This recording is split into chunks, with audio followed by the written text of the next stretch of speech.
ఆ గ్రామాల్లో సమగ్ర భూ సర్వే, రైతులు ప్రజలు స్పందించాలి.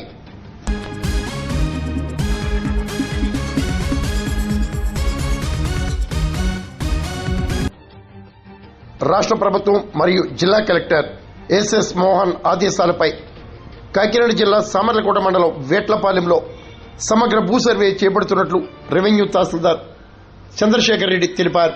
ఆదివారం మండల సర్వేయర్ సీతారామన్యులతో కలిసి సర్వే కార్యక్రమానికి శ్రీకారం చుట్టారు. స్థానిక సామర్లకోట ఎంపీపీ బొబ్బరాడ సత్యబాబు, వీఆర్ఓలు పాల్గొన్నారు.